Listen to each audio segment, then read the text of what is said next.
ಒತ್ತಡಕ್ಕೆ ಮಣಿದು ತೈಲ ಆಮದು ಕಡಿತ ಮಾಡಲು ಯುಪಿಎ ಅಲ್ಲ. ನರೇಂದ್ರ ಮೋದಿ ಸರ್ಕಾರ ಯಾರ ಮುಂದೆಯೂ ತಲೆಬಾಗಿಲ್ಲ.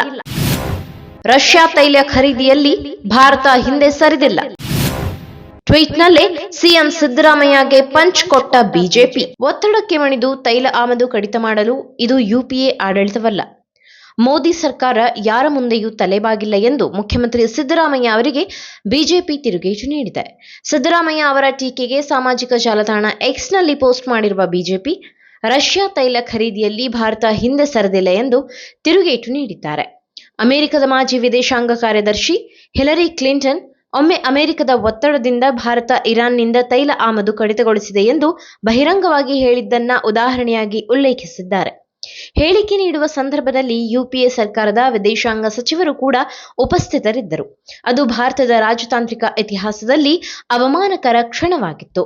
ಇದೀಗ ಒಬ್ಬ ಕಾರ್ಯನಿರ್ವಹಣೆಯಲ್ಲಿರುವ ಮುಖ್ಯಮಂತ್ರಿ ಸಾಮಾಜಿಕ ಜಾಲತಾಣದಲ್ಲಿ ಗಮನ ಸೆಳೆಯಲು ಈ ಮಟ್ಟಕ್ಕೆ ಇಳಿದಿರುವುದು ವಿಷಾದಕರ ಸಂಗತಿ ಎಂದು ಕಿಡಿಕಾರಿದ್ದಾರೆ. ಪ್ರಧಾನಿ ಮೋದಿ ನೇತೃತ್ವದ ಸರ್ಕಾರ ಭಾರತದ ಇಂಧನ ಭದ್ರತೆಯನ್ನ ವಾಷಿಂಗ್ಟನ್ ಅಥವಾ ಯುರೋಪಿನ ಒತ್ತಡದ ಮೇಲಲ್ಲದೆ ಭಾರತದ ಸ್ವಂತ ಹಿತಾಸಕ್ತಿಗಳ ಆಧಾರದ ಮೇಲೆ ನಿರ್ಧರಿಸುತ್ತದೆ ಎಂದು ತಿಳಿಸಿದ್ದಾರೆ. ಪಾಶ್ಚಾತ್ಯ ರಾಷ್ಟ್ರಗಳಿಂದ ನಿರ್ಬಂಧಗಳು, ತೆರಿಗೆ ಬೆದರಿಕೆಗಳು ಮತ್ತು ನಿರಂತರ ಒತ್ತಡಗಳಿದ್ದರೂ ಭಾರತವು ರಷ್ಯಾದಿಂದ ತೈಲ ಖರೀದಿಯನ್ನ ಹೆಚ್ಚಿಸಿದೆ. 2022ರ ಮೊದಲು ಭಾರತದ ತೈಲ ಆಮದುಗಳಲ್ಲಿ ರಷ್ಯಾ ಪಾಲು ಬಹುತೇಕ ಶೂನ್ಯವಾಗಿದ್ದರೂ ನಂತರ ಅದು ಗಣನೀಯವಾಗಿ ಹೆಚ್ಚಾಗಿದೆ.